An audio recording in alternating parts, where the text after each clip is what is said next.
Okay, तो आज हम लोग इनकम फ्रॉम अदर सोर्सेज का क्वेश्चन आंसर करते से पहले दो क्लासेस में पूरा कंसेप्ट हम लोग देख चुके हैं। ठीक है, तो फर्स्ट क्वेश्चन नंबर 16 हम लोग देखते हैं यहाँ पे। क्या है, मिस्टर एक्स का बोल रहा है income from other sources calculate करो। तो क्या मिला है उसको, गिफ्ट मिला है। सही से आया नहीं पीडीएफ, तो बस try to understand. Gift receive from friend, क्या होगा ये?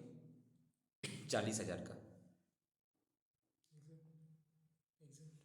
गिफ्ट का केस में एग्जेम्प्ट कब होता है? जब रिलेटिव से मिलता है या फिर on the occasion of marriage, या फिर तुम्हारा वो जो विल वाला, विल में कोई किसी को गिफ्ट दिया under a will, in contemplation of death, या फिर कोई एजुकेशन इंस्टीट्यूशन वगैरह से, चैरिटेबल ट्रस्ट वगैरह से मिला। तो गिफ्ट का केस में अगर कैश गिफ्ट है तो एग्रीगेट हम लोग वैल्यू चेक करते हैं 50,000 क्रॉस की नहीं। तो हमको एग्रीगेट देखना है ना, एक को देख के डिसाइड नहीं करना हमको। I have to check aggregate. तो यहाँ तुम्हारा मिला 40,000। ओके, फिर तुमको कैश गिफ्ट मिला, कितना मिला? अगेन 40,000। तो 40 40 80 तो ऐसे ही हो गया, प्लस और भी कुछ गिफ्ट मिला होगा, देखो पहले।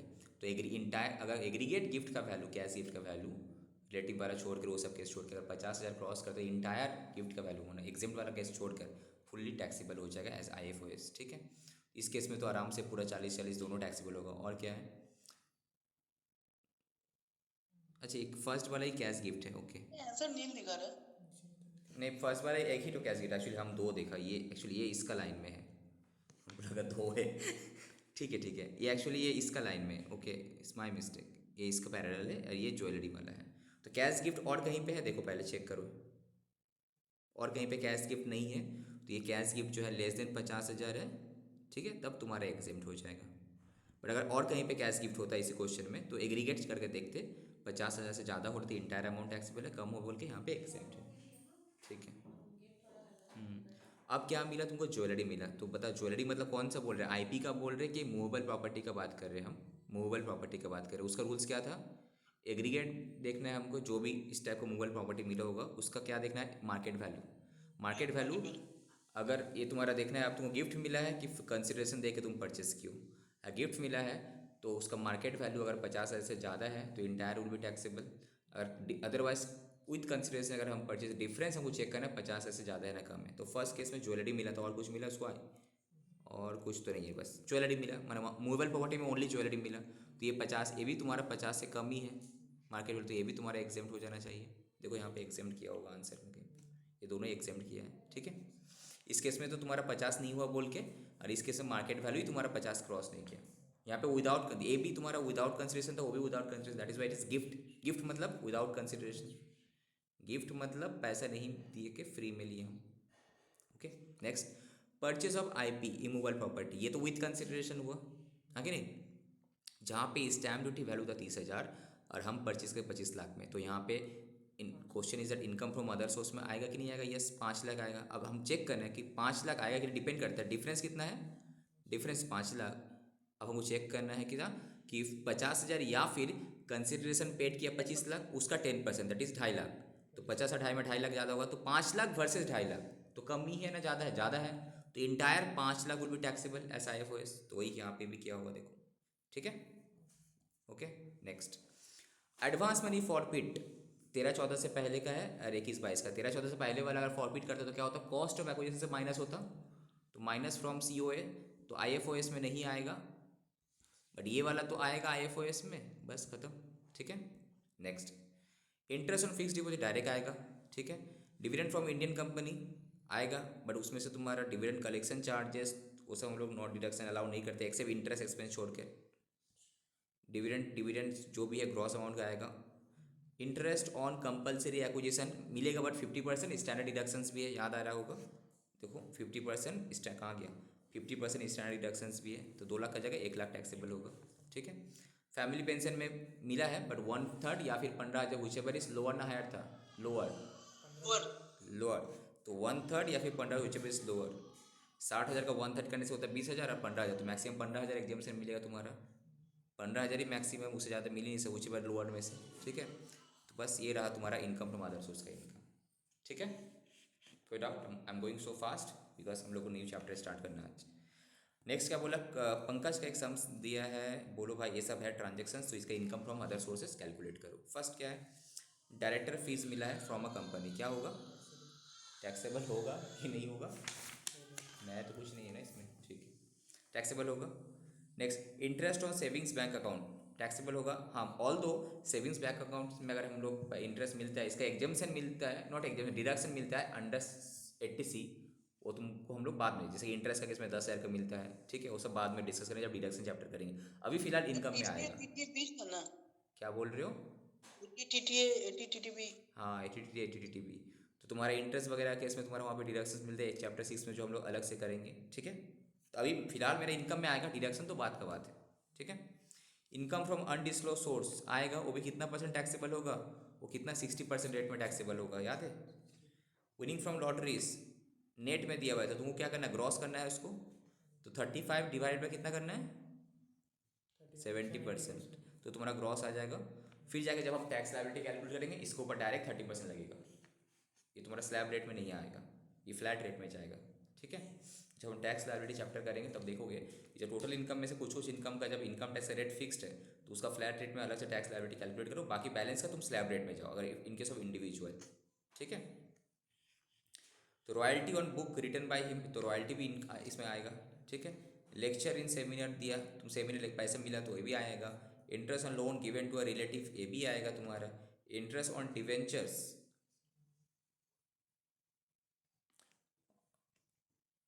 of a company, interest on debenture of a company listed in recognized stock exchange, net of taxes, तो टैक्स काट के मिला तो हमको ग्रॉस में लेना है, तो डिवाइडेड बाय 90% करना है, राइट।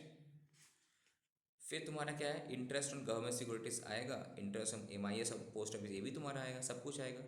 ही पेड रुपीज़ इतना for typing manuscript of books written by him, तो बुक वाला के इसमें माइनस हो जाएगा खर्चा तुम्हारा। देखो मैक्सिमम तुम्हारे यहाँ पे जो भी था तुम्हारा सभी टैक्सेबल हुआ, 90% कर दी, यहाँ पे भी 90% कर दी। बुक वाला केस में 1,000 माइनस होगा, बिकॉज वो तो मेरा बुक लिखने का खर्चा है, 1,000 रुपये टाइपिंग इसमें चले गया, किसमें किसमें किया, वो टाइपिंग में किया है मैन्युस्क्रिप्ट का, तो वो तो माइनस होना चाहिए। बाकी तुम्हारा बाकी क्या है, बस एज इट इज़ ही हुआ वहाँ पे। Now, in some cases, method of accounting is relevant, right? That is accrual basis जो हम लोग करते हैं. In some other cases, method of accounting is not relevant. The comment on it, comment करने के लिए बोल रहा है. तो बोला सेक्शन 145 जो इनकम टैक्स एक्ट का, वो बोलता है कि जब computing income under the head PGBP या फिर अदर सोर्सेज में जब हम लोग इनकम कैलकुलेट करते हैं, that may follow either accrual basis या फिर कैश बेसिस, कुछ भी तुम फॉलो कर सकते हो। Accordingly in computing the income under the head PGBP या फिर other sources, method of accounting will be relevant, ठीक है। तुमको बताना है कि हम कौन सा बेसिस फॉलो किया, अक्रूवल बेसिस की कैश बेसिस अकाउंटिंग फॉलो करके हम कैलकुलेट करें इनकम।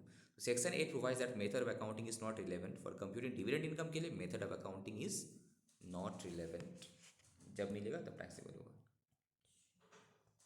फाइनल डिविडेंड तो एक्चुअल बेसिस पे कर रहे हैं ना, या रिसिप्ट बेसिस?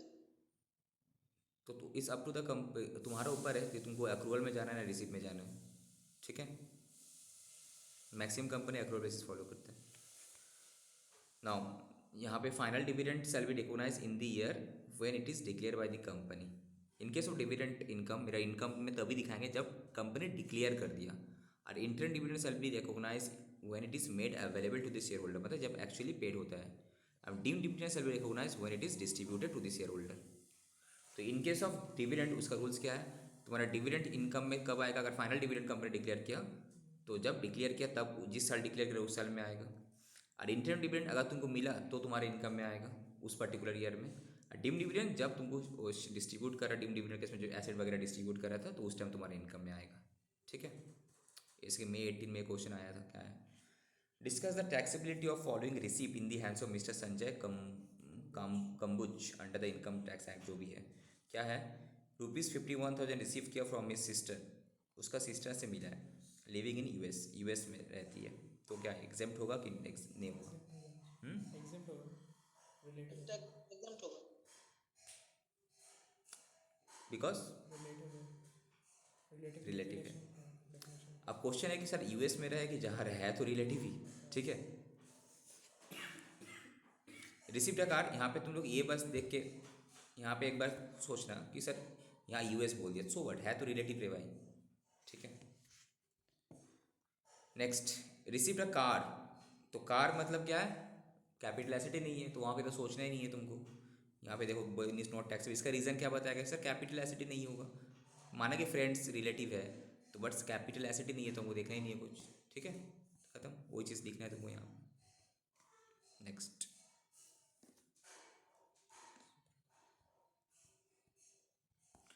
मिस्टर, ये तो पूरा बेसिक कंसेप्ट से दे दिया ना questions. Mr Subramani sold a house plot to Mrs Bimla, वो जो हम लोग जो कहानी देखे तो ऊपर आएगा शायद, देखो, ऑन 15/5/2021 उसको बेचा है, कार बेचा है, ठीक है। The valuation determined by the stamp valuation authority was 53 lakh, that is stamp value था 53 लाख, बट हम बेचे कितने, 45 लाख, तो सेक्शन 50C आ जाएगा ना, अट्रैक्ट करेगा ना। जो हम लोग कैपिटल गेन चैप्टर में हम लोग कह रहे सेक्शन 50C, अगर हम कोई भी इमूवेबल प्रॉपर्टी बेचते, लैंड एंड बिल्डिंग, तो बेचने का जो सेलिंग प्राइस अगर मेरा स्टैम्प ड्यूटी वैल्यू से कम है तो तुमको चेक करने होगा कि 10% तक कम है तो चलेगा। बट यहाँ पे देखो 45 लाख के साथ तुम क्या करो, 10% ऐड करोगे, कितना होगा, 45 + 10% करने से 4.5, दैट इज 49.5 आ रहा, तब भी तुम्हारा कमती है।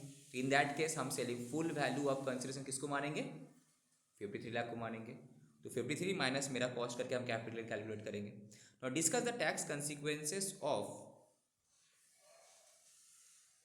अब ये तो बेचने वाला था, अब जिसको बेचा, जो रिसीव किया, उसका भी हाथ में क्या होगा, स्टैम्प ड्यूटी वैल्यू 53 लाख, तुमको मिला 45 लाख में, जो जिसको जिसको रिसीव हुआ, जो रिसीव्ड की विथ कंसिडरेशन करके से IFOS का, तो वहाँ पे क्या होगा, difference will be taxable. Difference कितना आ रहा है, 53 माइनस 45 करने से तुम्हारा आ जा रहा है 8 लाख, तो 8 लाख इज ग्रेटर देन 50,000, या फिर 45 का 10% मतलब 4.5 लाख से भी ज़्यादा है, तो difference amount will taxable as IFOS, किसका हाथ में, जो रिसीव, जिसको बेचा, जो रिसिपिएंट है, और जो सेलर है वो तो अपना देगा कैपिटल के हिसाब से जो होता है, ठीक है। तो यहाँ पे बोला क्या है, discuss the tax consequences, important है ये है link between capital gain and IFOS, दोनों में लिंक है ना, ठीक है। यहाँ पे एग्जेम्प्टेड ट्रांसफर नहीं है, जो बेचा उसको भी टैक्स लगेगा बिकॉज वो पैसा देके बेचा, गिफ्ट नहीं दिया वो। तो discuss the tax consequences in of the above in the hands of each one of them, इसके हाथ में क्या होगा, इसके हाथ में क्या होगा, तो फर्स्ट का हाथ में क्या होगा, और देखो क्वेश्चन बोल दिया कि Mrs Bimla has sold this plot to Mrs Padmaja, फिर जाके किसको कितने बेच दी, 55 लाख में बेच दी फिर, ठीक है। Valuation as per the stamp valuation authority remains 53 lakh, compute the capital gain arising on the sale of his, Mrs Bimla का तो करना ही है, प्लस इन दोनों का हाथ में क्या होगा, बस वही होगा। None of the parties, that is Subramani and Mrs. Bimala and Mrs. Padmaja are related to each other. So transaction are between outsider. और इसका ट्रीटमेंट कैसे होगा, इतना लिखने से तो होगा नहीं, इसका ट्रीटमेंट पूछा था तुमसे। इसका आंसर क्या लिखना है कि फर्स्ट केस में ये क्या होगा, ये तुम्हारा फुल वैल्यू ऑफ कंसिडरेशन माना जाएगा, नॉट 45 लाख फुल वैल्यू, उस अकॉर्डिंगली जो कैपिटल में कैलकुलेट होगा उसको ऊपर टैक्स देगा।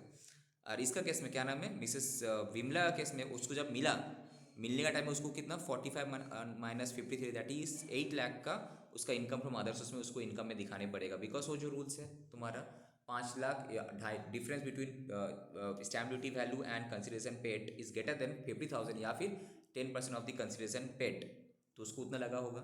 अब ये जब बेचेगी भी, मिस विमला जब बेचेगी तब वो क्या करेगी, सेलिंग प्राइस कितना है बेच रही है वो 55 लाख में, ओके।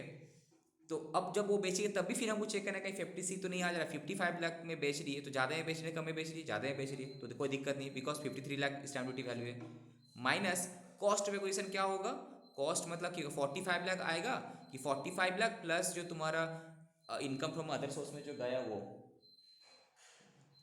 आवाज़ क्यों निकल रहा है, दैट इज 45 प्लस यहाँ पे 8 लाख उसका IFOS में आया होगा, तो 53 लाख उसका कॉस्ट माना जाएगा पूरा, है कि नहीं।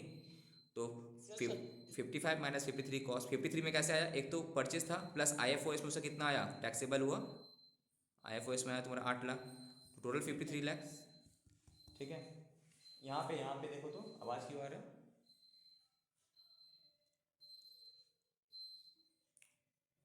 अच्छा उसका फ़ोन का आवाज़ आ रहा था, हमको लगा इसका, ओके। ये क्वेश्चन हम लोग ऑलरेडी क्लास में कराए थे, क्वेश्चन जो कंसेप्ट था हम लोग का, ये वाला कंसेप्ट,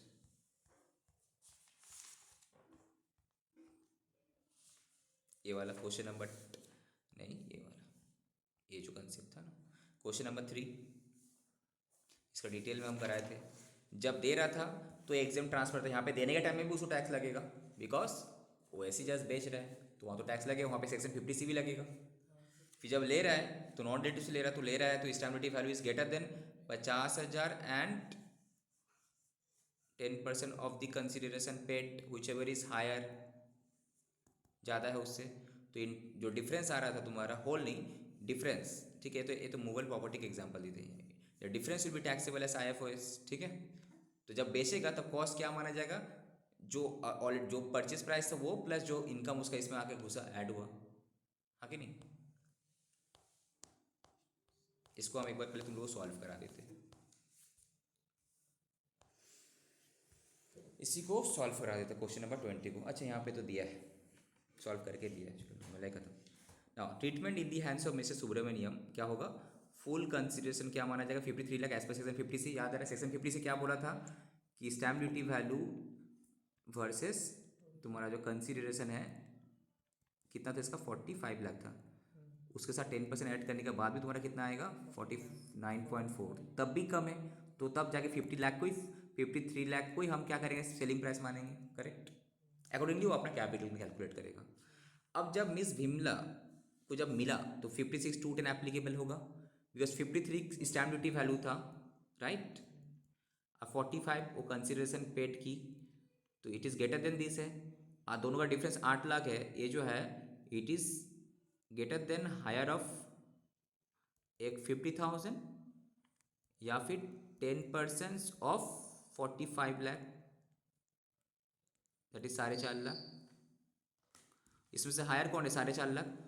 तो 8 lakh is higher than 4.5 lakh, तो क्या होगा, entire 8 lakh will be taxable as income from other sources, right, correct. कोई डाउट यहाँ पे, हो गया। No sir. जब मिला था तब 8 लाख उसको इनकम फ्रॉम अदर सोर्स में टैक्स लगा, ओके। अब जब वो बेच रही है तो कितना में बेच रही है भाई, 55 लाख में बेच रही है।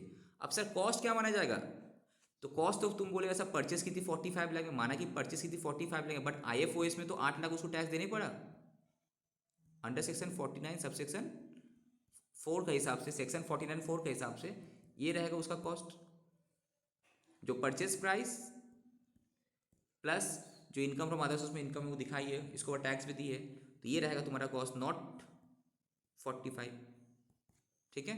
ये रहा इंपॉर्टेंट क्वेश्चन है, दिस इज इंपॉर्टेंट क्वेश्चन। तो तुम लोग क्या करना, स्टडी मैट में अपना जाओ, क्वेश्चन नंबर 20 को यहाँ पे रेफर कर लो।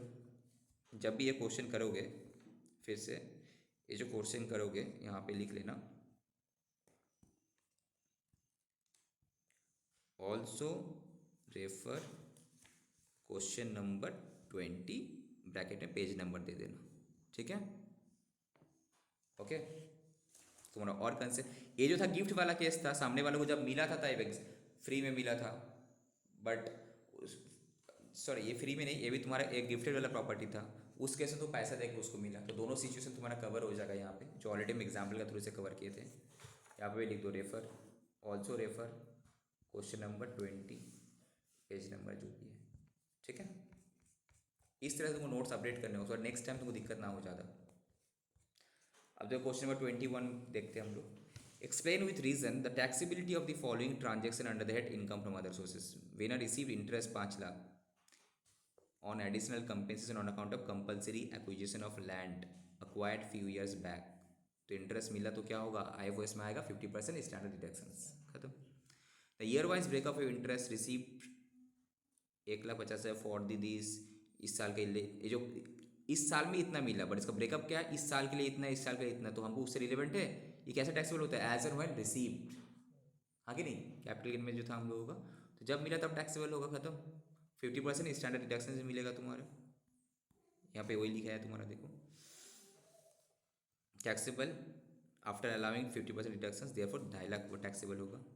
Next, Gopal has share holding with voting right 12%। कौन सा डीम डिविडेंड वाला क्वेश्चन है ना, ये तुम्हारा है डीम डिविडेंड है, ये कलर सही है सर, ये डीम डिविडेंड वाला क्वेश्चन है। तो डीम डिविडेंड में वोटिंग राइट तो 12% से ज़्यादा है इस कृष्णा प्राइवेट लिमिटेड में। तो कृष्णा प्राइवेट लिमिटेड में हम बोल सकते हैं कि 10% से ज़्यादा है। अब देखते हैं क्या है। अब कृष्णा प्राइवेट लिमिटेड इसको लोन दिया होगा, देखो 2.5 लाख का ऑन 1 में, फॉर हुई she furnish the adequate security to the company, को सिक्योरिटी जमा दिया है। जैसे कि बैंक से लोन लेने से हम लोग सिक्योरिटी जमा देते हैं, FD वगैरह, LIC का पेपर या कुछ सिक्योरिटी, वो भी दिया है। Now the accumulated profit of the company at the time was 1,75,000. Now Gopal repaid the loan on 30 September, loan repay भी किया। तो बताओ क्या डिम डिविडेंड में आएगा कि नहीं आएगा, नहीं रिपेमेंट हम्म, नहीं आएगा सर। क्यों नहीं आएगा? क्यों नहीं आएगा? सर रिपेमेंट कर रहे हैं तो सर रिपेमेंट लोन। कर दिया, तो तुम तो उसको कब दिया था? फर्स्ट मई को तुम दिया था, 30 सितंबर रिपेमेंट कर, तो बेनिफिट तो लिया है। तो किसी और को अगर हम लोन देते तो इंटरेस्ट वगैरह चार्ज करते ना कंपनी।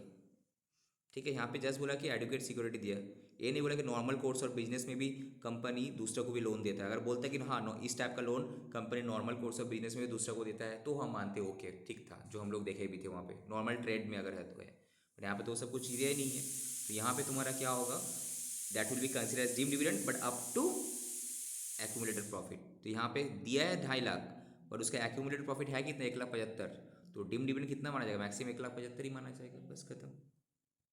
ठीक है, अरे रीपेमेंट से मतलब ही नहीं है ना तुमको, तब तो सब कुछ वही करेगा। क्या करेगा, हम लोन लेंगे रिपेमेंट कर देंगे, तो तुम बोले डीम डिविडेंड नहीं है। रीपेमेंट तो इज नॉट रियल। रीपेमेंट कहीं वो हम जब कल डिस्कस में कहीं पे बोले थे रीपेमेंट हो जाएगा तो नहीं लगेगा, नहीं ना। तो फिर इंपॉर्टेंट क्या था तुम्हारा कि हाँ नॉर्मल ट्रेड कोर्स में अगर दे रहा है लोन, सबको देता है, नॉट ओनली गोपाल का वाला केस है, तो ठीक है। फैमिली पेंशन मिला 60,000 विडो, तो क्या होगा ये वाला केस में, पर कितना मिलेगा, 15,000 या फिर 1/3। तो हुई एवर इज लोअर, तो 15,000 ही लोअर होता है, 1/3 मतलब 20,000 होता है। ठीक है, Vasant who salary income is 4 lakh, cash gift मिला भाई 60,000 रुपये, कहाँ से, from a charitable trust. Important है, registered under 12AA for meeting is medical expense. थोड़ी देर पहले कहीं पे क्वेश्चन देख रहे थे, ये क्वेश्चन आया था, इंस्टीट्यूट का क्वेश्चन देख रहे थे ना अभी हम लोग थोड़ी देर पहले। अभी जो हम लोग सजेस्ट क्वेश्चन पेपर देख रहे थे उसी में ये वाला क्वेश्चन आया हुआ था, नवंबर 2022 में, सॉरी मई 2022 में, सेम क्वेश्चन था। वसंत को सैलरी इनकम में 60,000 तो चैरिटेबल ट्रस्ट से मिला, तो क्या होगा यहाँ पे, टैक्सेबल होगा कि नहीं होगा बताओ? सर एग्जाम होगा सर। बिकॉज ऑफ 56(2)(10) का जो एग्जामेशन का लिस्ट में था, वहाँ बोला था कोई चैरिटेबल ट्रस्ट वगैरह से अगर तुमको कुछ मिलता है तो तुम्हारा एग्जाम्प्ट है। ठीक है, यहाँ पे रिलेवेंट प्रोविजन लिखना ज़रूरी है, अगर मार्क्स तुमको नहीं देगा। ठीक है, चलो अब केस स्टडी में आ जाते हैं हम लोग। यहाँ पे इसी टाइप का केस स्टडी एग्जाम में आता है तुम लोगों का, एमसीक्यू में स्पेशली, को भी चैप्टर क्वेश्चन पूछा। 22 भी है। हाँ बोलो। क्वेश्चन 22 भी है सर, फोटो भेजे। हाँ भेजो भेजो, भाई इसमें नहीं है ना मेरा पास, उसमें नहीं है, भेजो व्हाट्सअप करो।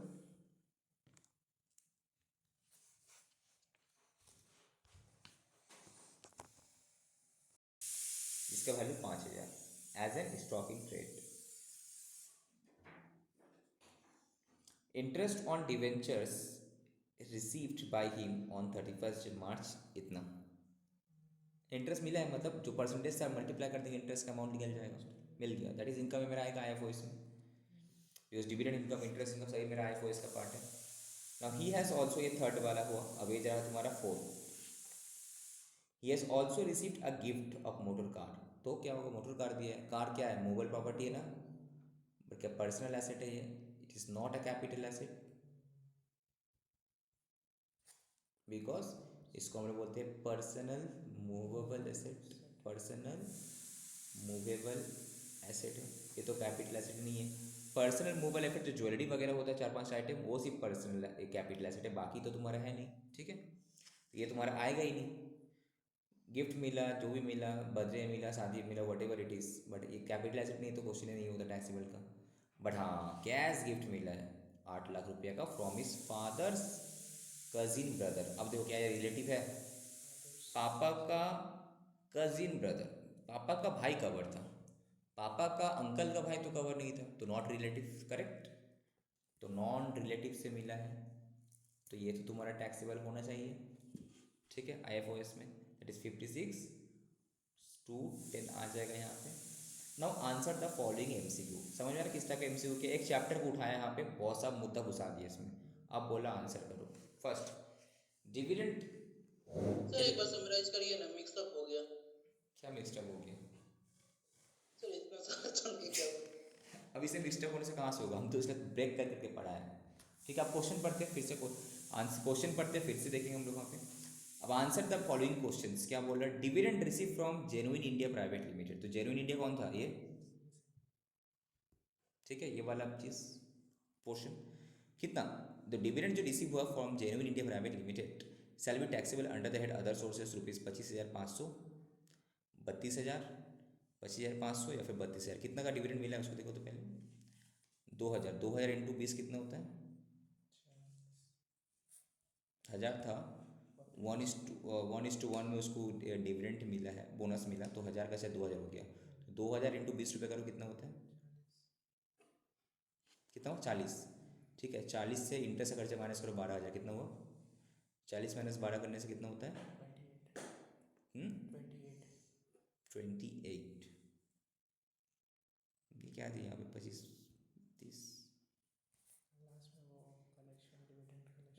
नहीं time dividend collection charges minus नहीं होगा, business purchase shares of genuine India private limited by taking loan and interest on such loan 12,000 है, तो डिविडेंड तो उसको 40,000 का मिला, उससे 12,000 माइनस होगा, देखते हैं इसका आंसर क्या दिया यहाँ पे, क्या दिया, बी, बी क्यों दे रहे हैं, 32 कैसे हो रहा, 32 नहीं होगा यार, ये तो 1,000 था, 1,000 नहीं 2,000 शेयर हो गया, 2,000 शेयर्स इंटू 20 करो तो 40,000 होता है, ठीक है, अच्छा सॉरी सॉरी, उसका तो 20% मैक्सिमम मिलेगा ना, उसका जो इंटरेस्ट एक्सपेंस जो मिलेगा पूरा पूरी नहीं मिलेगा ना, मैक्सिमम 20% था, देखो भी भूल गए, मैक्सिमम 20%, उससे ज़्यादा नहीं ना, कहाँ गया, ये रहा, मैक्सिमम 20% मिलेगा ना, उससे ज़्यादा तो नहीं मिलेगा, करेक्ट। न्यू मैट में ये वाला पोर्शन है तो आशीष देखो तो,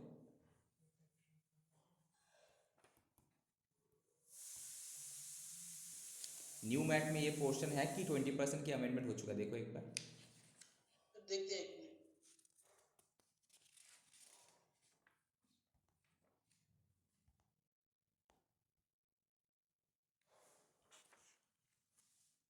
जल्दी देखो,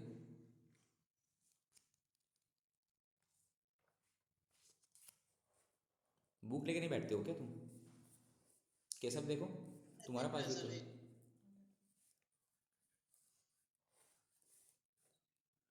केशव देखो, तुम लोग बुक लेके नहीं बैठते हो क्या, हाँ सर देख रहे हो? एक बार देखो 6.9 में, 6.10 में है तो sir taxation on dividend income 20% है तो इज बस, अलाउड। ठीक है हाँ बस, ठीक है, sir. That no moment, that is basically जो भी तुम्हारा डिविडेंड होगा पहले टैक्सेबल तो होगा, ठीक है, उससे माइनस कर देते इंटरेस्ट एक्सपेंस, बट मैक्सिमम कितना, 20% ऑफ डिविडेंड इनकम मैक्सिमम, ठीक है। अब मेरा क्वेश्चन में एग्जाम्पल हम देते हैं कि सपोज तुमको डिविडेंड मिला 40,000 का, जैसे मेरा क्वेश्चन में होगा, ठीक है, उसमें से इंटरेस्ट एक्सपेंस कितना है, एक्चुअल में तुम बोल रहे कितना, 12,000 ना, कितना 12,000 था, बट मैक्सिमम कितना मिलेगा, 40,000 का 20%, दैट इज 8,000, तो कितना 8,000, कितना टैक्सेबल होगा, 32,000, ठीक है, कुछ भी नहीं ना, मैक्सिमम 20%, तो ये याद रहे, मैक्सिमम 20% इंटरेस्ट एक्सपेंस माइनस होगा, तो यहाँ पे वही किया है,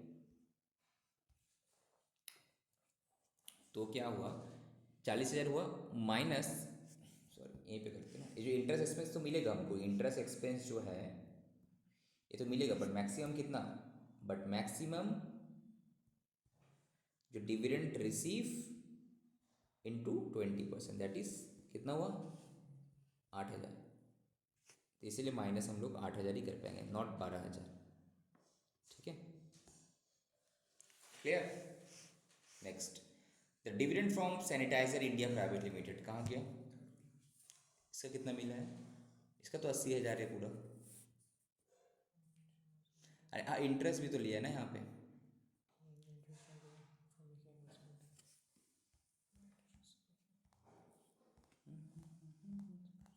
रुको रुको रुको, हाँ इसका भी तुम्हारा डिडक्शंस मिल जाएगा मैक्सिमम 20%। तो इसका कितना वो डिडक्शंस मिलेगा, देखो इसका है तुम्हारा डिविडेंड मिला 80,000। 80,000 का 20% मैक्सिमम कितना होता है? 80,000 का 20% is that is maximum 16,000। 16,000। But यहाँ पे कितना दिया 30,000, तो कितना होगा 80 माइनस 16 करो कितना होता है 64। 64 ही होगा ना। 80,000 minus interest expense maximum 20% maximum उसका 20,000 तो मिलेगा नहीं, 64 ही होना चाहिए। नेक्स्ट, अब कौन सा हेड में जाएगा ये? ऑब्वियसली होता है अदर सोर्स में जाएगा तुम्हारा, पीजी में तो जाएगा। इसका इनकम जब बेचेगा उसका इनकम पीजी में जाएगा जब स्टॉक बेचेगा, और डिविडेंड इनकम तो आईएफओएस में जाएगा हमेशा। ऑल डिविडेंड इनकम आईएफओएस, वो चाहे तुम एज ए इन्वेस्टमेंट दिखाओ या फिर as a stock in trade दिखाओ, यहाँ पे कंफ्यूज मत हो जाना। माना कि स्टॉक इन ट्रेड है बट डिविडेंड इनकम तो सर आईएफओएस में ही जाएगा। यहाँ पे देखो सेम आंसर 64 अदर सोर्स भी दिया था, सेम आंसर 64 बिजनेस भी, तुम कंफ्यूज हो जाओगे। तो यहाँ पे dividend income always IFOS, but ये बेचेंगे तो मेरा फर्स्ट वाला केस में कैपिटल गेन में जाएगा इनकम बेचने का, और यहाँ पे बेचेंगे तो इनकम कहाँ जाएगा? पीजीबीपी में जाएगा। Next, interest on debenture shall be taxable under किस में? तो कहाँ गया डिवेंचर्स, ये रहा तुम्हारा डिवेंचर्स, ठीक है। Interest on debenture as an investment किया है इतना, एंड कुछ डिवेंचर को स्टॉक इन ट्रेड में रखा, ठीक है। तो इंटरेस्ट मिला तो तुम्हारा हमेशा तुम्हारा क्या रहेगा इसमें, आईएफओएस में आएगा तुम्हारा एक्चुअल भी स्टॉक इन ट्रेड, बट हाँ स्टॉक इन ट्रेड है यहाँ पे, वो ऐसा स्टॉक इन ट्रेड दिखा रहा है तो उसका केस में अलग होगा तुम्हारा।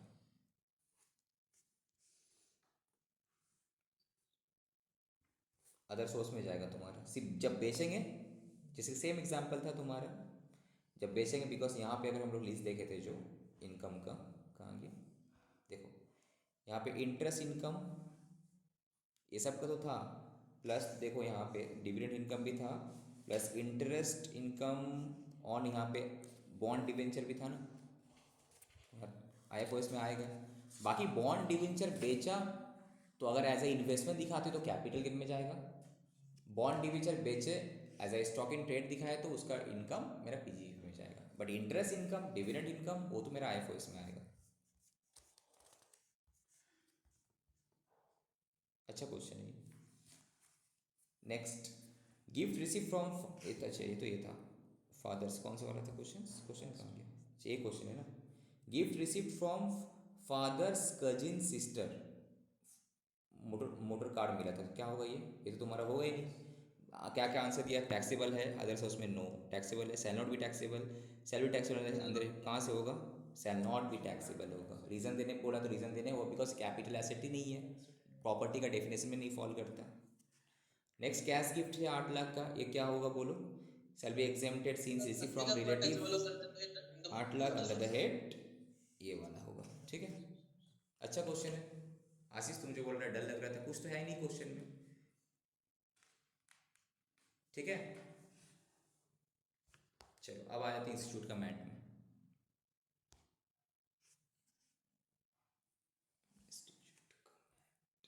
तो ये वाला मैट पहले तुम लोग को हम भेज देते हैं, इसमें ऑल नोट अपडेटेड किया हुआ है।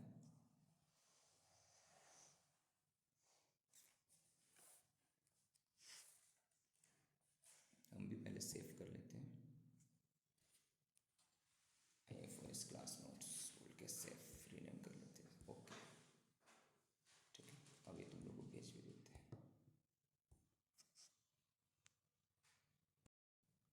ओके, अब हम लोग आईसीआई का स्टडी मैट से करते हैं, income from other sources. Mister एक डीलर है इन शेयर्स, तो shares is a capital asset, dealer है मगर, receive the following without consideration during this previous year 22-23 from his friend mister B.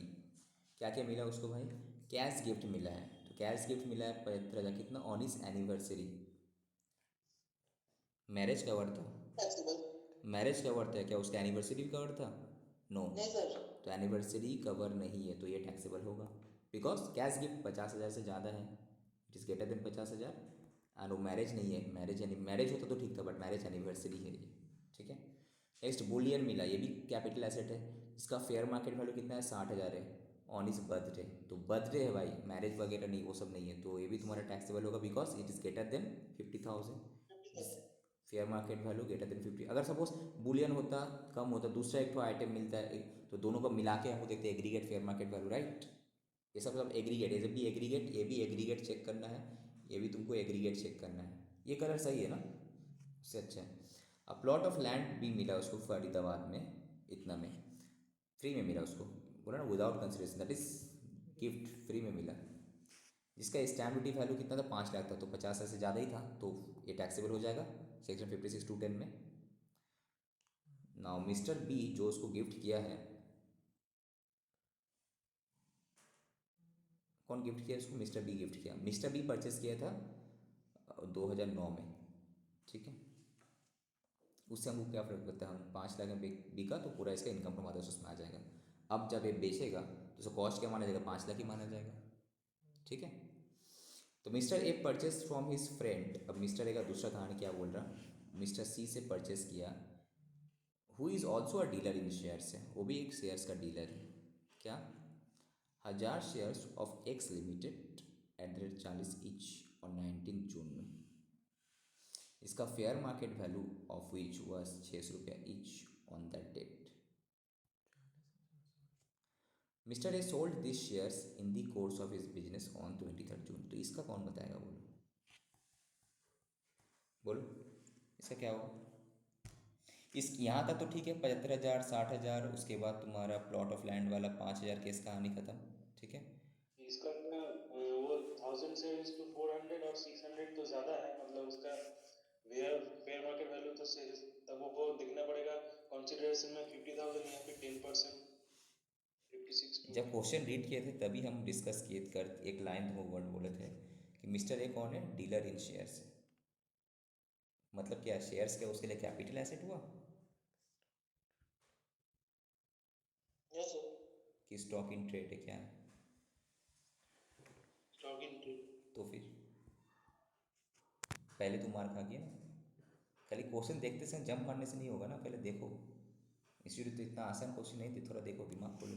Dealer बोल दिया भाई, डीलर मतलब स्टॉक इन ट्रेड है, पहले बोल दिया भाई स्टॉक इन ट्रेड। तो स्टॉक इन ट्रेड का केस में मेरा IFOS में तो आएगा ही नहीं मेरा, राइट। Capital gain. तो कैप, कैपिटल अब कैपिटल फिर से बोल रहा कैपिटल गेन, अरे स्टॉक इन ट्रेड है, कैपिटल में कहाँ आएगा, जो भी होगा तुम्हारा बिजनेस इनकम में आएगा जब बेचेगा, अब पीजी। हाँ कि नहीं, हो गया ना। अब क्या होता है, स्टूडेंट लोग बोलते हैं सर हम तो अच्छे से क्वेश्चन दे के आए हैं तो फेल क्यों हो गए। इस सब रीज़न है ना, तुमको कंसेप्चुअली स्टडी करना, रटने से नहीं होगा एकदम। डिफरेंस ऑफ ₹2 लाख कितना, बेसिक डिफरेंस कितना हो रहा है देखो, 600 का माल, 600 का चीज़ें हम 400 रुपये में लिए हैं, राइट। तुमको लगेगा कि sir 2 lakh, 200 into 1000 that is 2 lakh रुपया आता है, राइट। 1000 इंटू 200 करने से 2 लाख रुपया होता है, तो ये तो सर 2 लाख रुपया मेरा डिफरेंस जो है 50 से ज़्यादा है, तो मेरा आना चाहिए, इट इज़ ग्रेटर देन तुम बोलेगा। बट क्वेश्चन है कि यहाँ पे shares is not a capital asset because dealer है, तो देखो ये चीज़ यहाँ पे बोला है, difference 2 lakh in the value of shares purchased from it is not taxable. It represents the stock in trade of Mr. A.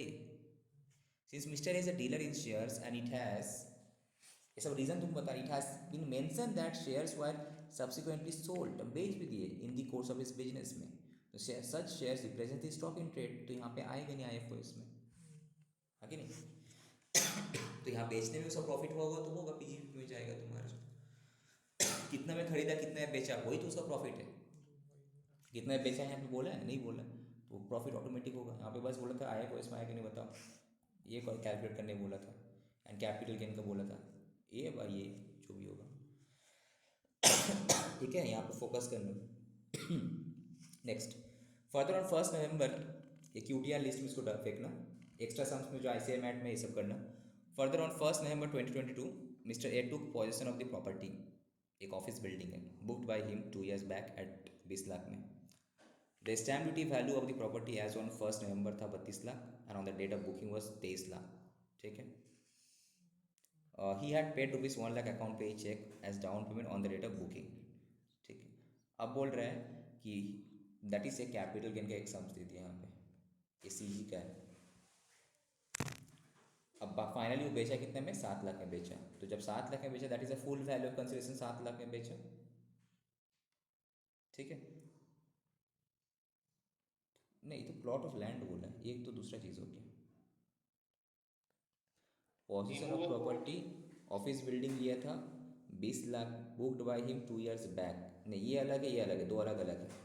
ये क्या है तुम्हारा, एक प्रॉपर्टी है जो 2 साल पहले बुक किया था, तो 20 लाख रुपए में उसको मिला है, okay. But stamp duty value कितना था, एक 32 लाख भी दिखा रहा। 32 लाख कब है, on the date of booking, नहीं अभी अभी पोजीशन का दिन में, डेट ऑफ ये जब बुकिंग किया था उस टाइम था 23 लाख।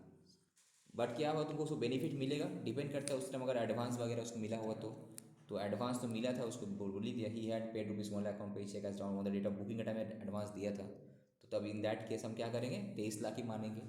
तो अब हम कंपेयर करें 23 लाख वर्सेस 20 लाख। तो ये IFOS का जो रूल्स था, जब अगर तुम कोई भी प्रॉपर्टी, इमूवेबल प्रॉपर्टी तुम परचेस किए हो with consideration but lower price compare to stamp duty value, तब तुमको चेक करना है स्टैम्प ड्यूटी वैल्यू और इस प्राइस का बीच का जो डिफरेंस है कितना है, तो डिफरेंस 3 लाख है, whether it is greater than 50,000 या फिर कैंसिलेशन पेड का 10%। तो 20 लाख का 10% कितना होता है, 2 लाख। तो उससे ज़्यादा है, यस ज़्यादा है, दैट इज 2 लाख से भी ज़्यादा है 3 लाख, तो 3 लाख तुम्हारा टैक्सेबल होना चाहिए, तो यहाँ पे 3 लाख टैक्सेबल किया होगा, ठीक है। ये 56 to 10 वाला था, नॉट कैपिटल गेन वाला। आई थॉट कि ये सेल किया ना, हम सेल देके ये कर दिए, नो, ये जस्ट ये भी IFOS का ही था तुम्हारा, ठीक है। तो 3 लाख आ रहा था ना तुम्हारा डिफरेंस, जो 3 लाख आ रहा था डिफरेंस, ये 3 lakh is greater than what, 50,000 या फिर 10% of the consideration paid, that is 20 lakh, which ever is higher कौन है, 2 लाख। तो 3 lakh is higher than 2 lakh, तो 3 लाख इज टैक्सेबल। कंसेप्ट वही है बुक का, बट क्वेश्चन खाली घुमा रहा, तुम देख के यहीं पे डर जाओगे। अब लास्ट में क्या बोला, on March 23 he sold the plot of land. अगर जस्ट तुम एक लैंड बेचते हो, तो लैंड बेचना क्या, लैंड और बिल्डिंग ओनली, अगर लैंड बेचते हो तो क्या होगा, मेरा इनकम फ्रॉम अदर्स उसमें आएगा कि हाउस प्रॉपर्टी में आएगा ना कैपिटल गेन में आएगा, कैपिटल गेन में आएगा। कैपिटल गेन में। तो लैंड का तुम्हारा कॉस्ट कितना था, देखो तो यहाँ पे सर 5 लाख था, कहाँ पे था, 3 नंबर में दिया हुआ है सर। हाँ पॉइंट राइट, 3 ये कंपनी का। रहा एक plot of land, plot of land जो कि ना कैपिटल एसेट था, ठीक है, उसको गिफ्ट मिला था। जब गिफ्ट मिला था 5 लाख, वो टैक्सेबल दिया था। ये वो वाला केस है, एक कैपिटल एसेट को गिफ्ट मिला था, बाद में हम बेचे, हाँ कि नहीं, जब गिफ्ट मिला था हमको फ्री में मिला, मेरा कॉस्ट नहीं ले, और हम टैक्स पूरा 5 लाख के ऊपर दिए, तो वही 5 लाख ही मेरा भी कॉस्ट माना जाएगा, राइट। तो जो 49 सबसेक्शन 4 याद आ रहा है, 49 सबसेक्शन 4 जब मिला था, जब मिला था गिफ्ट था, एक्चुअल में कॉस्ट उसका नहीं ले, एक्चुअल में कॉस्ट उसका नहीं ले, और इनकम टैक्स के हिसाब से कॉस्ट उसको 5 लाख माना जाएगा, बिकॉज जब मिला था तब उसको इनकम फ्रॉम अदर सोर्स में IFOS में उसको टैक्स देने पड़ा था, राइट।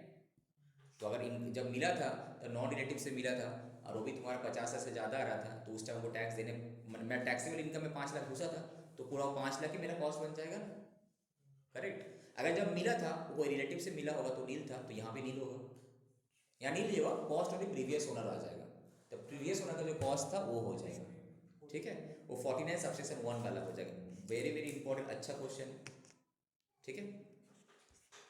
बस तुम लोग को पढ़ना ही है बेसिकली, ये जो तुम लोग को हम करा रहे कोई टीचर कराते नहीं, जैसे कि हम भी विवेक सोनी या फिर प्रोफेशनल टीचर लोग के पास पढ़ते, तो लोग क्या कहते हैं अपना मैट करा देता है, इट्स योर अपना मैट का जो सम्स कराते हैं, बाकी स्टूडेंट्स का काम है कि स्टडी मैट खोल के देखना, RTP खोल के देखना, मॉक टेस्ट पेपर खोल के देखना, बिकॉज डिटेल में कराने से टाइम तुम किसी का सिलेबस कंप्लीट नहीं हो पाता है, ये सब स्टूडेंट्स को घर में प्रैक्टिस करने पड़ता है, बिकॉज नया तो कुछ है नहीं इसमें, जस्ट कंसेप्ट समझना है, इसको कंसेप्ट भी है, कंसेप्ट का एप्लीकेशन है यहाँ पे और कुछ नहीं। नाउ क्वेश्चन नंबर 3 ये क्या है, discuss the taxability of otherwise of the following in the hands of recipient, 56 to 10 के अंदर में बताओ। हाँ हाँ, इसका फर्स्ट क्वेश्चन का आंसर बताओ, कौन बताएगा।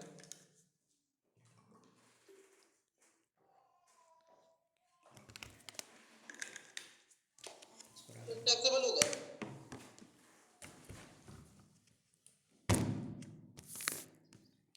फर्स्ट क्या बोला, अखिल HUF, जो कि ना एक HUF का मेंबर है, रिसीव किया 75,000 in cash from niece of Akhil, daughter of the Akhil's sister. Akhil is the karta of the HUF का कर्ता है, ठीक है। तो HUF का any member of the HUF क्या होता है तुम्हारा, रिलेटिव होता है, राइट। HUF का कंसेप्ट है, तो नाउ नीस किसका है, नीस ऑफ अखिल, इसका है डॉटर ऑफ अखिल सिस्टर, तो अखिल की सिस्टर की डॉटर है, तो क्या मेरा फैमिली की हुई? नहीं हुई। तो आशीष बाबू कैसे टैक्स एग्जाम्प्ट हो जाएगा? टैक्सेबल होगा। तो तुम टैक्सेबल बोला था ना? हाँ सर, ओ तब ठीक टैक्सेबल। है। हाँ, बिकॉज नॉट रिलेटिव ना। रिलेटिव में कौन था? इन case of H U F any member of H U F is relative. अब अखिल की जो नीस है, अखिल की सिस्टर की बेटी है, तो मेरा फैमिली का नहीं हुआ ना एच यू एफ का, तो नॉन रिलेटिव तो टैक्सेबल होगा। देखो यहाँ पे टैक्सेबल किया है, रीज़न यहाँ पे दिया हुआ। ठीक है, नेक्स्ट तुमको रीज़न लिखना ज़रूरी है। ये अगर रीज़न नहीं लिखोगे तो मार्क्स नहीं मिले। छोटा करके लिखो, जो भी लिखो, बट लिखना है। Non relative is most important, ये तुमको बताने पड़ेगा। एक तो नॉन रिलेटिव था, दूसरा चीज़ 50 से ज़्यादा था। नॉन रिलेटिव से भी मिलता, 50 से कम मिलता तो एग्जेप्ट होता। एक तो 50 से ज़्यादा था, दूसरा नॉन रिलेटिव था, दोनों सेम था। Any member of H U F is my relative. Any member, H U F का कोई भी मेंबर रिलेटिव है। तो यहाँ पे एच यू एफ का मेंबर तो अखिल की बहन की बेटी, तो एच यू एफ का मेंबर नहीं हुआ ना, उसका फैमिली का मेंबर तो नहीं हुआ, इसलिए नहीं हुआ। नितिशा एक member of her father's H U F है। ठीक है, transferred a house property to the H U F without consideration. ठीक है, the stamp duty value of the house property is 9 lakh, तो दैट इज रिलेटिव हुआ। Nitisha a member of what father's H U F, father के H U F, तो ठीक है, तुम relative हुआ, ये तो तुम्हारा क्या होगा? एग्जाम्पट होगा। एग्जैक्ट होगा। ये तुम्हारा नॉट टैक्स है, बिकॉज ये रिलेटिव है। यहाँ पे देखो मेन फंड रिलेटिव है, तो रिलेटिव है तो तुम्हारा बस खत्म। नेक्स्ट मिस्टर अक्षर, तुम इसी का क्वेश्चन का बात कर रहा था क्या केशव? फोर्थ का बात कर रहा उसके था। बाद मिस्टर नेक्स्ट अक्षर रिसीव किया 100 shares from his friend as a gift, तो shares is a capital asset. अगर ये तुम्हारा स्टॉक इन ट्रेड नहीं है, डीलर नहीं है, तो कैपिटल एसेट है। As a gift on occasion of his marriage anniversary. Marriage anniversary बोला, नॉट मैरिज। मैरिज होता तो एग्जाम्प्ट होता, मैरिज एनिवर्सरी या गिफ्ट। दूसरा चीज़ क्या? फ्रेंड से मिला, तो नॉन रिलेटिव। अब चेक करना है ये जो तुम्हारा मिला, ये 50 से ज़्यादा है ना कम है। और फेयर मार्केट वैल्यू क्या कितना? 100 है, तो 100 इंटू 100 करने से कितना हो गया तुम्हारा? 10,000। ओके, सर, तो अभी तो फिलहाल एग्जाम्प्ट है। अब देखते दूसरा कोई एसेट मिला था क्या? यस, ज्वेलरी भी मिला है ना। You also received jewellery worth 45,000 from his Neiphiu on the same day. तो नेफ्यू क्या रिलेटिव का डेफिनेशन में आता है? ये नहीं, तुम्हारा नेफ्यू मतलब क्या होता है? नहीं आता है। नेफ्यू भतीजा। भतीजा। भतीजा तो नहीं होगा यार, भाई बहन तक कवर था, उसका बच्चा कच्चा कवर नहीं है। तो नेफ्यू तुम्हारा क्या है? नॉट रिलेटिव है, नॉन रिलेटिव है।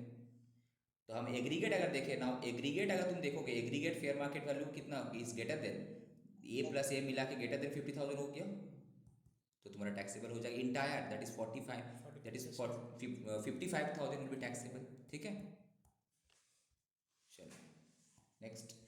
अब कहाँ है? 4 नंबर है क्या? ये क्या किया? जस्ट तुम रिवीजन कर रहा है, इससे क्या होगा? यही तो पढ़ने का तरीका है। हम जिस तरह से करा रहेगा, तुमको ये टेक्निक समझ में आ गया तो तुम ऑल पेपर ऑल सब्जेक्ट में तुम्हारा सही से मार्क्स आ सकता है। बस ये टेक्निक तुमको समझ आ जाए क्या करना है। एक स्टडी मैट तुम किया, उसके बाद एक स्टडी मैट, हर चीज़ का तुम कोशिश करें। अब यहाँ पे करते रहते, कहीं तुमको समझ नहीं आ रहा तो अपना मैट निकालो, पढ़ो वहाँ से, फिर करो। किशन एक एच यू एफ है, गिफ्टेड अ कार। किसको कार गिफ्ट किया? कार है भाई, कार तो तुम्हारा क्या है? मोबाइल। ये तो तुम्हारा not a capital asset, not a capital asset. Reason क्या है? ये पर्सनल मूवेबल प्रॉपर्टी है। ठीक है, तो होगा ही नहीं, देखने का ज़रूरत ही नहीं। तो car is not included definition of property as per, बस ये वर्ड लिखना है। ठीक है, car is not included in the definition of property as per section under section for the purpose of section 56(2)10, तो बस therefore same is not taxable. ठीक है, देखो एक चीज़ याद रखो, एग्जाम इंस्टीट्यूट का जो एग्जाम का कॉपी चेक करता है जो भी है, he is not regular teacher. Regular teacher का पास कभी कॉपी चेकिंग करने नहीं जाता है। ठीक है, तो किसके पास जाता है? जो प्रैक्टिसनर है, जो प्रैक्टिस करता है या फिर जो सर्विस करता है, उन लोगों का पास जाता है, जो भी सी ए है। अब उनके पास इतना, उसमें से किसी का नॉलेज अपडेटेड रहता है, किसी का नॉलेज अपडेटेड नहीं रहता है, तो उसके पास क्या दिया रहता है? क्वेश्चन के साथ साथ आंसर सीट रहता है। वो सिंपली, अगर हम कॉपी चेकर करेंगे, if I am not updated with my study, हम जस्ट आंसर मिलाएंगे, यहाँ क्वेश्चन देखेंगे, अगर उसको मैच कर रहे हैं इंस्टीट्यूट के लाइन के साथ, तो वो मार्क्स देते जाएगा टिक टिक टिक टिक टिक टिक करके। इसीलिए तो मेन रीज़न जो है ना, सी ए में बच्चे लोग फेल क्यों कर जाते हैं? बिकॉज तुम हो तो कंसेप्चुअली तुम सही लिखा, बट बुक का लैंग्वेज तुम नहीं लिखा, तो मार्क्स कम हो जाएगा। ठीक है, सो बी, ये जो है फैक्ट है, रियलिटी है, हार्ड्स रियलिटी, इस पर तुम अमल करो। इस पर इस चीज़ को दिमाग में हमेशा रखना कि जो भी मेरा कॉपी चेक करेगा, हो सकता है वो जैसे इंस्टीट्यूट का आंसर के साथ मेरा आंसर मिलाएगा, तो मेरा आंसर इंस्टीट्यूट का आंसर के साथ मैच करना चाहिए, दैट्स इट। ठीक है, मतलब पूरा पूरी हुबहू तो नहीं होगा, बट मेन लाइन तो लिखना चाहिए, वो इम्पोर्टेंट है। नेक्स्ट आया क्वेश्चन नंबर 4। ये तो 43 CA वाला था। 43 CA वाला तुम लोग हम कराए नहीं, करा देंगे अभी हम। 43 CA वाला कहाँ है?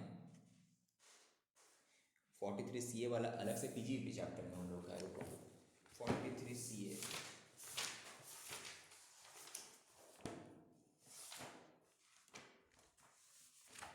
ये सब इसी का बात कर रहे हो ना। ये 43 CA वाला PGP चैप्टर में है, उसी को हम लोग एक अलग से करवा देंगे। जब PGP चैप्टर करेंगे तब कराएंगे या फिर भी करा देंगे। उसका कंसेप्ट हो हम लोग कहाँ पे कॉन्सेप्ट डिडक्शन है वो करा सकते हैं, फिर इसको कराइएगा। एक बार क्वेश्चन डिडक्शन 43 CA कहाँ चले गया? 43 CA तो वो भी करना चाहिए था। नहीं, शायद 43 CA शायद कैपिटल गेन चैप्टर में देखे थे हम लोग, राइट? 43 CA याद नहीं आ रहा कहाँ पे देखे थे। 43 CA कहाँ पे पुट करके रखा है?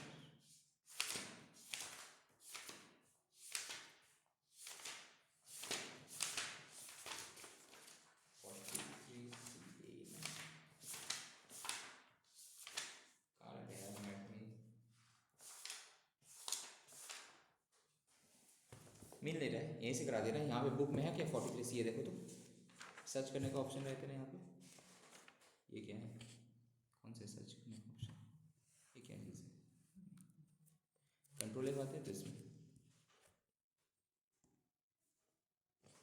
ये क्या है? सेटिंग फाइंडर, हाँ 43 CA ना। सर्च करो तो कितना पेज में? 43 CA।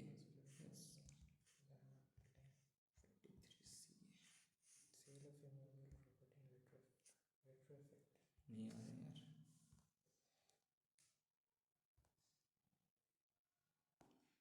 सर्च करो तो सॉफ्ट कॉपी तुम लोगों के पास तो होगा, इसमें आ नहीं रहा 43 CA। ये क्या कंसेप्ट तुम लोग बता देते हैं। जैसे कि 50 CA है ना, वहाँ पे उसी का सेम है तुम्हारा 43 CA। जैसे 50 CA हम लोग क्या किए थे, अगर कोई कैपिटल एसेट बेचते हैं तो हम लोग क्या चेक करते हैं भाई, उसका सेलिंग प्राइस जो है अगर स्टैम्प ड्यूटी वैल्यू से कमती है तो हम लोग सेलिंग प्राइस का 10% ऐड करके चेक कर रहे थे। तब भी अगर कमती हुआ तो हम स्टैम्प ड्यूटी वैल्यू को ही फुल वैल्यू ऑफ कंसिडरेशन मानेंगे। तो सिमिलरली तुम्हारा बोलता है इनकम टैक्स बोलता है, अगर तुम्हारा कोई बिजनेस का कोई एसेट है, लैंड एंड बिल्डिंग है, दैट इज एसेट बोलते हैं लैंड एंड बिल्डिंग है, जो तुम as a stock in trade दिखाए हो, when you treat this land and building as an stock in trade, that means तुम कोई रियल एस्टेट बिजनेस में हो। अगर हम कोई रियल एस्टेट बिजनेस में, मेरा काम ही है लैंड एंड बिल्डिंग खरीदना बेचना, ठीक है, तो दैट ये जो लैंड एंड बिल्डिंग है मेरा कैपिटल एसेट नहीं है, स्टॉक इन ट्रेड है। अब जब हम बेचें तो हम क्या करेंगे, मेरा हो सकता है मेरा सेलिंग प्राइस जो है it is less than my stamp duty value, तब जाके 43 C बोलेगा रुको 43 C है सेम जो 50 C था same. 50 C just for capital asset के लिए बोला था। लैंड एंड बिल्डिंग अगर तुम कैपिटल एसेट ट्रीट किया तो 50 C, लैंड एंड बिल्डिंग अगर तुम स्टॉक इन ट्रेड ट्रीट किया तो 43 C है। वहाँ पे क्या था, अगर सेलिंग प्राइसेस का 10% ऐड करने के बावजूद तब भी इट इज़ 110% करने के बाद भी अगर ये कम आता है, इन that case stamp duty value को ही हम इस केस में फुल वैल्यू ऑफ कंसिडर मानते हैं, इस केस में इसी को हम सेलिंग प्राइस मानेंगे, बस खत्म। समझ में आया? जो 50 C है वही 43 C, इसलिए देखना जब अब याद आया जब हम लोग यहाँ पे किए हैं, जब कैपिटल गेन चैप्टर किए होंगे देखना वहाँ पे नोट्स 50 C में ही वहाँ पे लिखा हुआ है, देखो कैपिटल गेन चैप्टर नंबर हम लोगों का, देखो यहाँ पे लिखा सिमिलर प्रोविजन, जो नोट है कैपिटल गेन का 5.1 में तुम जाओ वहाँ लिखा similar provision also exist in PGBP chapter. क्या है वहाँ पे, land and building stock as held ये as stock in trade, same कहानी है, सेम चीज़ है, एज इट इज पूरा लैंग्वेज सेम है। वो land and building capital asset था, यहाँ पे land and building stock in trade है, तो सेम एज इट इज, और कैपिटल गेन हो रहा था यहाँ बिजनेस इनकम में जाएगा, बस पूरा सेम। इसलिए अलग से कहीं पे हम लोग मैट में है नहीं, समझ में आया? अब यहाँ पे भी सेम कहानी होगा, तुम्हारा दो स्टैम्प ड्यूटी वैल्यू है तो क्या करना है, तो वही तुम्हारा डेट ऑफ एग्रीमेंट वाले ने तुम्हारे एडवांस वगैरह मिल गया होगा वॉटेवर, तो सेम पूरा एज इट इज, पूरा सेम कॉपी पेस्ट, ठीक है। तो उसी को पेस्ट करके ये तुम्हारा क्वेश्चन है। ओके केशव, जब भी तुम 50 C करोगे कैपिटल गेन का तो साथ ही साथ 43 CA भी तुम कर लेना कि सेम है भाई, वो just because of land and building as a capital asset था, यहाँ पे land and building as a stock in trade है, मतलब हम लैंड एंड बिल्डिंग को स्टॉक इन ट्रेड के साथ ट्रीट करें, दैट इज हम सेल परचेज करते हैं। कैपिटल एसेट मतलब हम इन्वेस्टमेंट किए हैं, ठीक है। तो एक वाला तुम्हारा है 43 CA वाला केस में देखते हैं। द मिस्टर हरी इंपॉर्टेंट है। मिस्टर हरी एक प्रॉपर्टी डीलर है, जो बोल रही थी प्रॉपर्टी डीलर, तो यहाँ पे स्टॉक इन ट्रेड का तरह ट्रीट कर रहा है,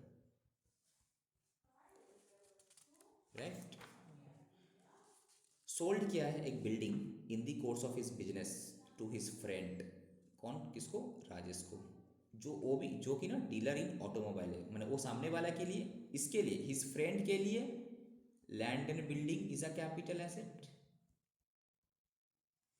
बट इसके लिए स्टॉक इन ट्रेड है जो बेच रहा है, correct.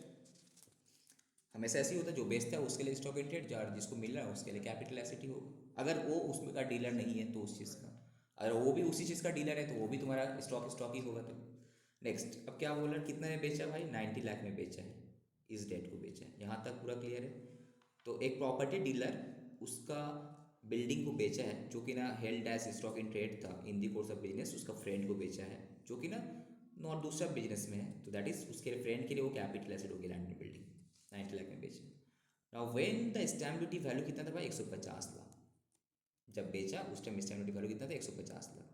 The agreement was however enter into, पहले हो चुका था 1/9/2022 में, उस टाइम स्टैम्प ड्यूटी वैल्यू कितना था, 140 लाख।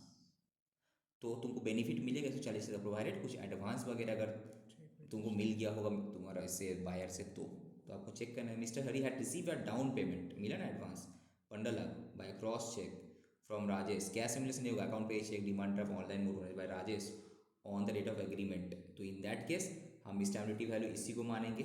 दो एस अगर है हम लोग क्वेश्चन में, तो हम लोग stamp duty value on the date of agreement consider करते हैं, प्रोवाइडेड उस एग्रीमेंट से पहले का डेट में कुछ एडवांस ऑन और बिफोर दैट डेट एडवांस वगैरह मिल गया हो बाय अकाउंट पे check demand draft whatever online mode, but not in cash, ठीक है।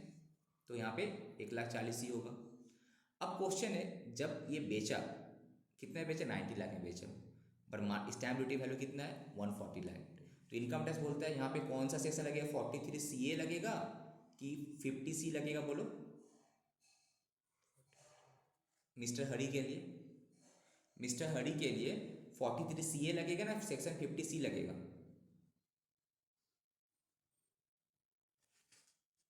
बोलो। 43 CA। 43 CA, 50 C तो सर कैपिटल एसेट के लिए था, यहाँ पे तुम्हारा स्टॉक स्टॉक इन ट्रेड है, तो 43 CA सेम ही है 50 C का तरह। तो दैट मीन्स हम क्या करेंगे, 90 लाख के साथ अगर 10% और ऐड कर भी दिए तो कितना होता है, 99, it is still less than 140 lakh. तो 140 लाख को ही हम सेल वैल्यू मानेंगे as per income tax act. Accounts में तुम्हारा सेल वैल्यू 90 लाख है, और इनकम टैक्स के हिसाब से सेल वैल्यू 140 लाख ही मानेगा वो, ठीक है। नेक्स्ट, मिस्टर हरी, वो तो कहानी हो गया। नेक्स्ट क्या होता है, डिस्कस द टैक्स इम्प्लीकेशंस, इतना तक ही तुम्हारा क्वेश्चंस था। Discuss the tax implication in the hands of Hari and Rajesh. अब राजेश के लिए भी सोचेंगे बाद में, पहले हरी के बारे में सोच लेते हैं। Assuming that Hari has purchase the building for 75 lakh on this, तो इसको कोई इंडेक्सेशन फिंडेक्सेशन थोड़ी मिलेगा, तो कैपिटल गेन नहीं, नॉर्मल बिजनेस इनकम है। तो would your answer be different if Hari was a share broker, yes, अगर शेयर ब्रोकर होता तो ये 50 C का तरह ट्रीट होता, कैपिटल गेन का तरह ट्रीट होता, करेक्ट। अच्छा क्वेश्चन है, वेरी वेरी इंपॉर्टेंट।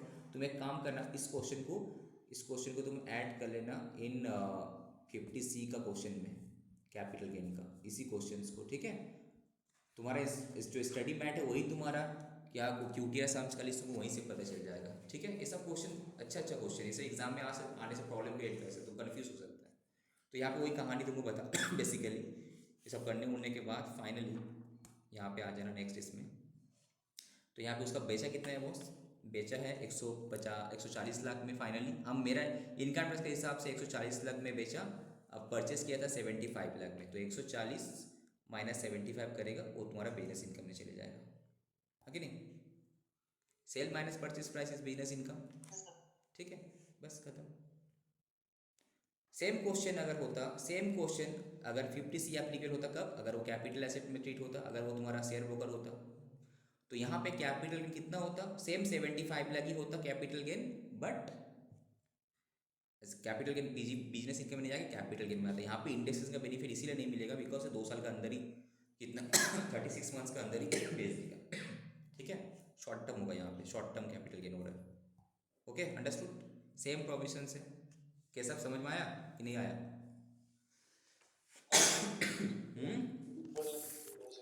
क्या बोल रहे हो? बोलो सर, फिर से एक बार पढ़ लेना पड़ेगा मुझे, हो जाएगा उसके बाद। वैसे कॉन्सेप्ट समझ में आ गया। बस सेम ही है, जो 50C था सेम तुम्हारा 43C है।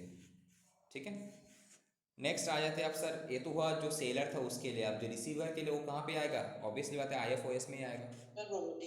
किसी को अगर सस्ता में कोई कैपिटल एसेट मिल गया, ठीक है, तो उसके लिए कहाँ आया? विदाउट कंसिडर हमको चेक करना है कि स्टैम्प ड्यूटी वैल्यू माइनस जो कंसेशन पेड दोनों का डिफरेंस अगर 50,000 या फिर 10, अगर IP है तो 50,000 और 10% of the concession paid whichever is higher, उससे अगर ज़्यादा है कि नहीं। अगर मूवेबल प्रॉपर्टी है तो जस्ट 50,000 से ज़्यादा है तो कि नहीं है। ठीक है, इस केस में IP है तो 50,000 या फिर 10% ऑफ द कंसिडरेशन, कितना में लिया था? 90 लाख में, उसका 10% कितना होता है? 9 लाख। तो 9 लाख से ज़्यादा ही है, हाँ कि नहीं? 90 लाख माइनस 140 लाख कितना? 9 लाख से ज़्यादा ही है। अच्छा, उसके केस में 140 नहीं, उसके केस में तो रेट ऑफ रजिस्ट्रेशन होगा। जो बायर है उसका केस में तो वो बेनिफिट क्यों मिलेगा? उसको तो 150 लाख का स्टैम्प ड्यूटी वैल्यू माना जाएगा ऑन दैट डेट। ये भी एक क्वेश्चन है, तो IFOS का जो नोट है वहाँ पे ऐड कर लेना। अगर सपोज जो बायर है वो आप देखा कि सला मेरे पास दो स्टैम्प ड्यूटी वैल्यू है, एक एग्रीमेंट का एक रजिस्ट्रेशन का। ठीक है, तो रजिस्ट्रेशन वाला टाइम पे जो हुआ था उसके लिए वो बेनिफिट तो सिर्फ सेलर के लिए था। ठीक है, तो यहाँ पे तुम्हारा property on the date of registration लेना है 150 लाख। ठीक है, not on the date of agreement. तो दोनों का डिफरेंस कितना है? 60 लाख आ रहा है। This 60 lakh is higher than 50,000 या फिर 10% of the consideration that is 9 lakh, which ever is higher. 9 lakh से ज़्यादा ही है 60 लाख, तो entire 60 lakh will be taxable as IFOS income from other source under section 56(2)(10) में टैक्सेबल होगा। डिफरेंट 50,000 हो रहा है ना? कहाँ से 50,000 हो रहा है मेरा भाई? इमूवेबल प्रॉपर्टी का केस बोल रहे हैं सर। कहाँ डिफरेंस 50,000 हो रहा है? देखो, 1,40,000 माइनस 90, 1,40,000 माइनस 90 50,000 होता है ना, 50 लाख होता है। वही 50 लाख, सॉरी सर। अरे 1,40,000 क्यों होगा? बिकॉज यहाँ पे वही। अगर दो स्टैम्प ड्यूटी वैल्यू है, इसका बेनिफिट डेट ऑफ एग्रीमेंट वाला मिलता है in the case of seller जो सेल करता है। बट जो बायर के लिए तो कहीं बोला नहीं है, बायर के लिए कभी बोला है? तो बायर के लिए on the date of registration तुमको देखना है। बायर के लिए on the date of registration देखना है। अगर दो स्टैम्प ड्यूटी वैल्यू है भी तो बायर का केस में जो सेक्शन 56(2)(10) है वहाँ पे ये बेनिफिट नहीं दिया गया। वहाँ पे on the date of registration में जो तुम्हारा वैल्यू है 150 लाख, तो 150 लाख भी देखना है तुमको। 150 minus 90 lakh that is 50 lakh, 60 lakh. तो दैट मीन्स तुम एक काम करो, ये जो नोट्स हम लोग किए हैं उस नोट्स में अपडेट करने पड़ेगा। जब भी तुमको कुछ नया पॉइंट मिलता है ना तो संग संग जाके नोट्स में अपडेट करो, बिकॉज याद नहीं रहेगा, पॉसिबल ही नहीं है। ठीक है, तो यहीं पे तुम ऐड कर लो कि इफ़, कहाँ गया, if two SDV on date of registration and date of agreement, तो date of registration for buyer, जो बायर के लिए। ठीक है, या डेट ऑफ एग्रीमेंट वाला बेनिफिट नहीं मिलेगा बायर को। This benefit is only for seller जो सेल किया था। ठीक है, एक चीज़ याद रहे, ये छोटा छोटा पॉइंट जो हर चैप्टर को मिलेगा। जैसे कि हम तुम लोग बोलते हैं एक्स्ट्रा नोट्स, याद है कॉस्टिंग का चैप्टर में बोलते हैं एक्स्ट्रा नोट्स। तो सपोज तुम जब ICI का मैथ वगैरह तुम कर रहे हो, RTV वगैरह, तो वो बहुत सारा अच्छा अच्छा पॉइंट मिलेगा। तो तुमको बुक में ऐड कर पाए तो बुक में ऐड कर लो, अदरवाइज तुम क्या करो, कॉपी में नोट कर लो। जो एक एक्स्ट्रा कॉपी तुम नोट्स का बना रहे हो वहाँ पे नोट कर लो, खत्म। अब एग्जाम से पहले तुम बस ये मैथ पढ़ लेना, वो एक्स्ट्रा नोट्स पढ़ लेना, तुमको अलग से क्वेश्चन करने का जरूरत ही नहीं है। एक स्मार्ट स्टूडेंट्स क्या करते हैं, एग्जाम से पहले क्वेश्चन नहीं देखता, खाली प्रोविजन पढ़ के जाते हैं। क्वेश्चन देखने जाएंगे तो पूरा टाइम खा जाएगा, रिविजन ही नहीं हो पाएगा। हम तो सिर्फ कंसेप्ट देख के जाते थे, क्वेश्चन देखने का टाइम ही नहीं मिलेगा तुमको, स्पेशली CA फाइनल में। इंटर में तब भी मिल जाएगा, फाइनल में तो एकदम ही नहीं मिलेगा। ओके, ये बहुत बहुत अच्छा क्वेश्चन था। Next,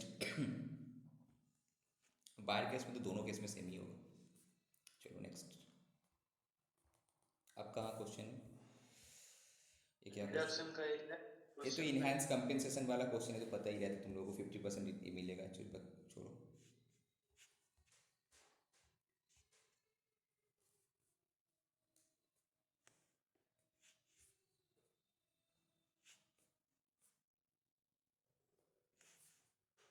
let us recapitulate. ये तो जस्ट रिवीजन दे दिया बस, खत्म। और क्वेश्चंस का है इसका, यहाँ है तुम्हारा क्वेश्चंस, तो बताओ। Examine under which heads the following income are taxable. ये सब अगर तुम लोग खुद से कर लेते तो आज हम पीजीईपी करा सकते थे, बट एनीवे। जाएगा सर, ये बता आसान हाँ, हो जाएगा सर। क्या पता कब होगा। Rental income in case of, बताओ ये सब का कौन सा हेड में जाएगा। Okay, rental income in case of property held as stock in trade. अगर तुम कोई प्रॉपर्टी को स्टॉक इन ट्रेड हिसाब से रखे हो, उसका रेंटल इनकम कौन से हेड में जाएगा बोलो।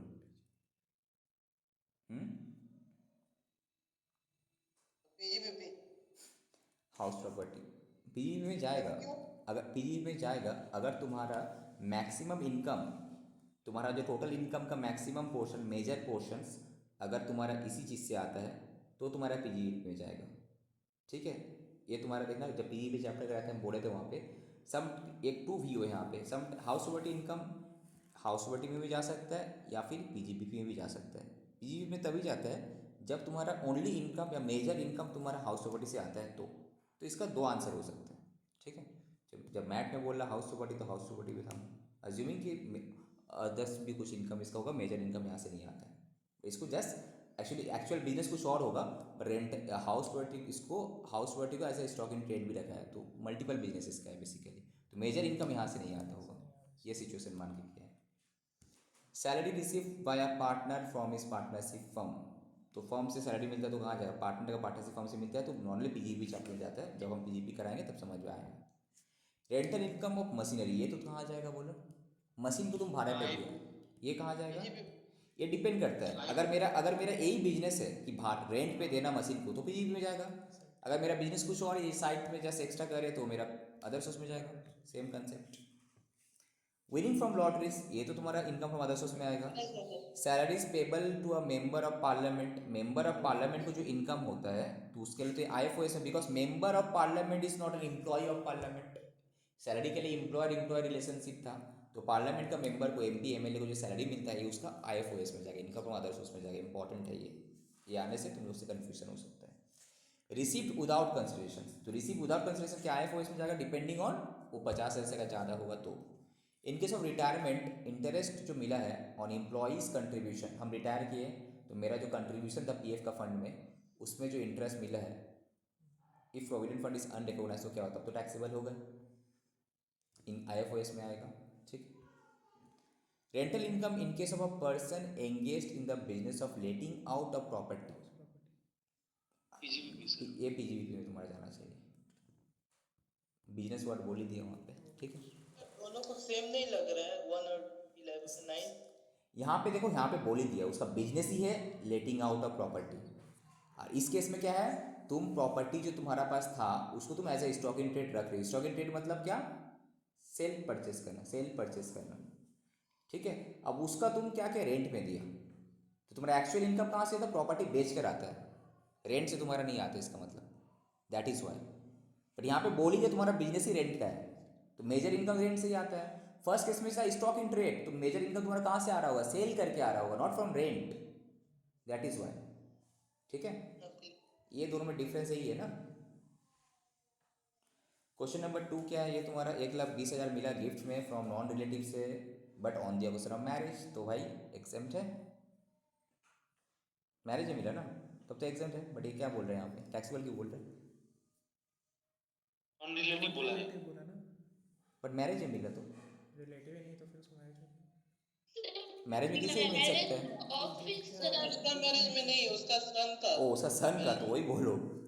अच्छा, ऑफिस सन्स का मैरिज में मिला, वही बोलो। वही हम सोचे कि कैसे हो सकता है, ठीक है, ऑफिस सन्स का मैरिज में। ठीक है, पूरा क्वेश्चन रीड करो भाई। 1,20,000 मिला है, माना कि रिलेटिव से नहीं मिला, नॉन रिलेटिव से मिला, okay, but on the occasion of marriage of his son, son का मैरिज में तुमको गिफ्ट मिला यार, तो बस तुम आ जाएगा तुम्हारे इसमें,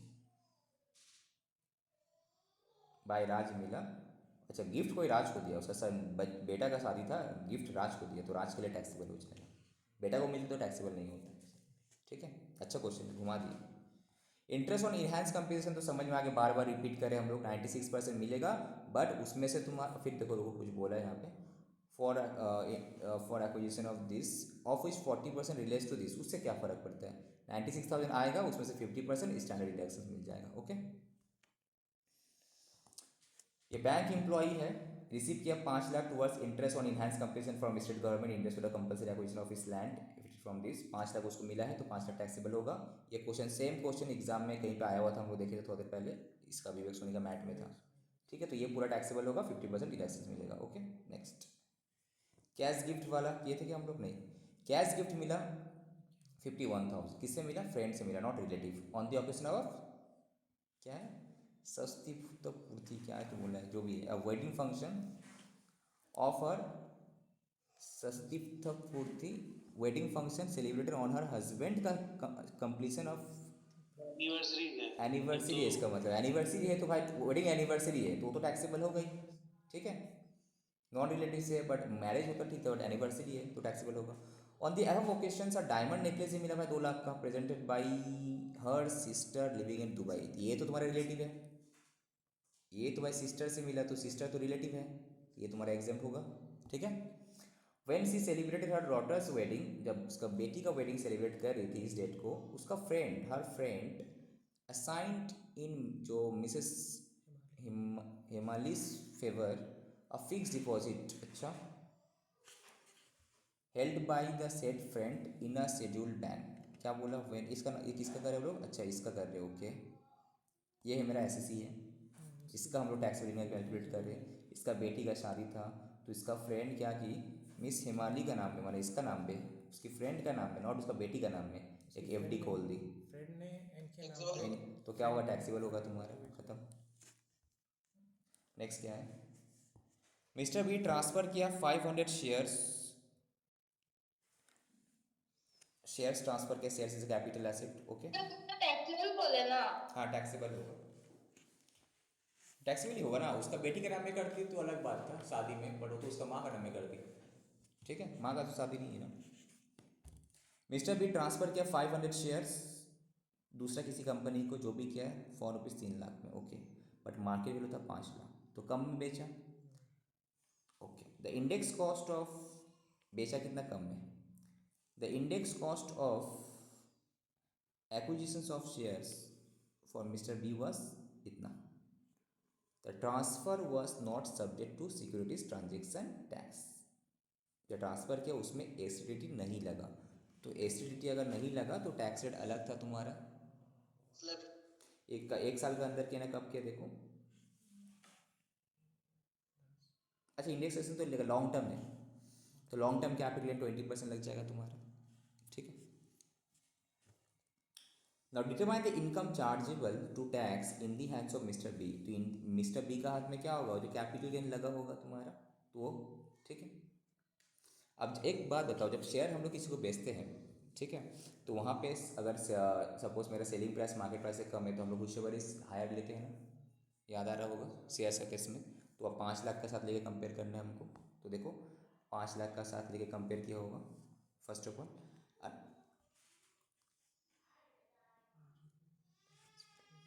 कहाँ गया ये रहा, full value of consideration 5 lakh की मानेंगे, माना कि सेलिंग प्राइस तुम 3 लाख है बट मार्केट प्राइस तो 5 लाख है। शेयर का केस में क्या था, वो लेना 5 lakh minus index cost of acquisition this, तो तुम्हारा लॉन्ग टर्म कैपिटल 55,000 आ जाएगा, ये फर्स्ट उसके हाथ में। अब जब जिसको मिला, किसको मिला, ये इसको मिला, इसको मिला भी तो किसने मिला, 5 लाख का माल 3 लाख में मिल गया, तो हम क्या करेंगे यहाँ पे, वो जो था सस्ता में मिल गया उसको, राइट। ठीक है,